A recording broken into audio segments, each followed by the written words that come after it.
कहानी प्राचीन ग्रीस के स्पार्टा शहर से शुरू होती है। स्पार्टा एक ऐसा राज्य था जहां योद्धा बनाना सबसे बड़ा लक्ष्य था। जब कोई बच्चा पैदा होता है तो उसे पहाड़ी पर ले जाया जाता है और जांचा जाता है। अगर बच्चा कमजोर या विकलांग होता है तो उसे पहाड़ी से फेंक दिया जाता है। केवल मजबूत बच्चे ही जीवित रहने के योग्य माने जाते हैं।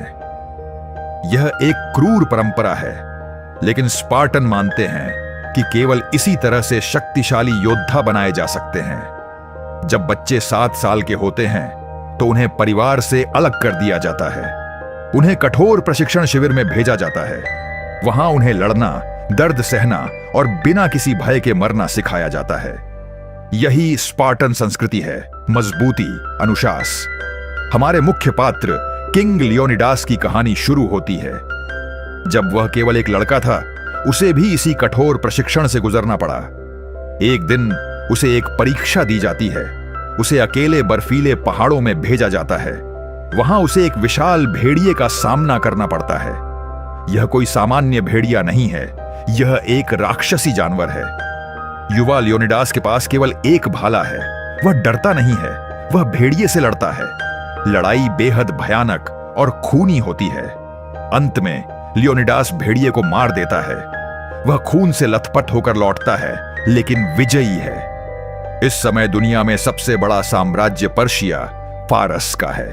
पर्शिया का राजा जेरक्सीज है, जो खुद को भगवान मानता है।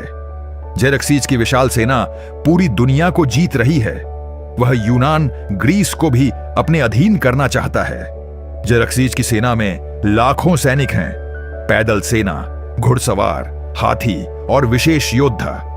ये विशेष योद्धा, जिन्हें इमोर्टल्स कहा जाता है, बेहद खतरनाक हैं और मुखौटे पहनते हैं। जेरक्सीज अपने दूतों को सभी ग्रीक शहरों में भेजता है।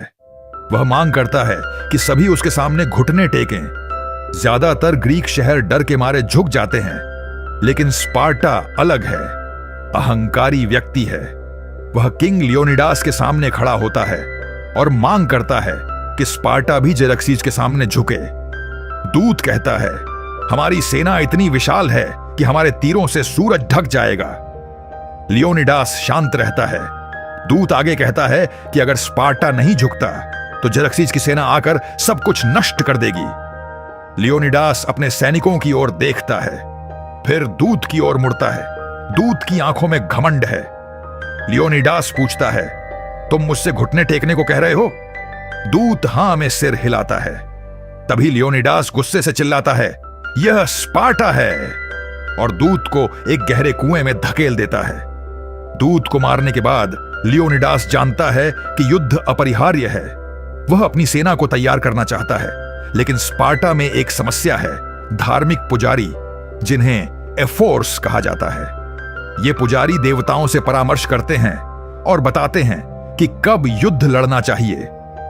लियोनिडास एफोर्स के पास जाता है और युद्ध की अनुमति मांगता है, लेकिन एफोर्स कहते हैं कि अभी कार्नेया त्योहार का समय है।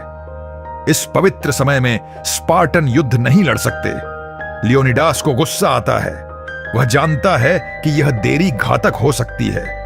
दरअसल एफोर्स को जेरक्सीज ने रिश्वत दी हुई है। लियोनिडास की पत्नी रानी गोर्गो एक मजबूत और बुद्धिमान महिला है। वह अपने पति को समझती है। वह जानती है कि लियोनिडास को युद्ध में जाना होगा। गोर्गो लियोनिडास से कहती है, तुम्हें जो सही लगे वो करो, मैं तुम्हारे साथ हूं। यह एक भावुक पल है। लियोनिडास अपनी पत्नी को गले लगाता है। वह जानता है कि शायद वह वापस न लौटे। गोर्गो भी यह जानती है, लेकिन दोनों अपने कर्तव्य को समझते हैं। स्पार्टन योद्धा के लिए सम्मान मृत्यु से भी ज्यादा महत्वपूर्ण है। लियोनिडास एक निर्णय लेता है। वह एफोर्स की बात नहीं मानेगा। वह युद्ध में जाएगा। लियोनिडास अपनी पूरी सेना को युद्ध में नहीं ले जा सकता, क्योंकि एफोर्स ने मना किया है। अगर वह पूरी सेना ले जाता है तो यह धार्मिक कानून का उल्लंघन होगा। इसलिए वह एक चालाकी करता है। वह कहता है कि वह केवल अपने व्यक्तिगत अंगरक्षकों को ले जा रहा है। वह 300 सर्वश्रेष्ठ स्पार्टन योद्धाओं का चुनाव करता है।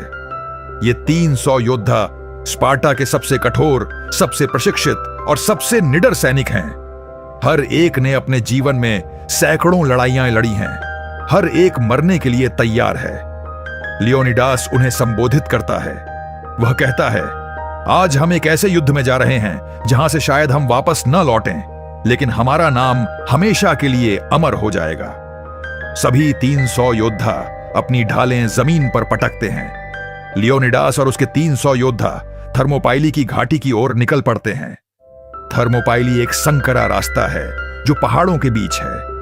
एक तरफ समुद्र है और दूसरी तरफ खड़ी चट्टानें हैं। यह एकमात्र रास्ता है जहां से पर्शियन सेना ग्रीस में आ सकती है। लियोनिडास की योजना यह है कि इस संकरे रास्ते पर पर्शियन सेना अपनी संख्या का फायदा नहीं उठा पाएगी। थर्मोपाइली में केवल कुछ ही सैनिक एक साथ लड़ सकते हैं। इस तरह 300 स्पार्टन योद्धा हजारों दुश्मनों का सामना कर सकेंगे। रास्ते में लियोनिडास को अन्य ग्रीक शहरों के सैनिक भी मिलते हैं। कुल मिलाकर लगभग 7000 ग्रीक सैनिक इकट्ठा हो जाते हैं।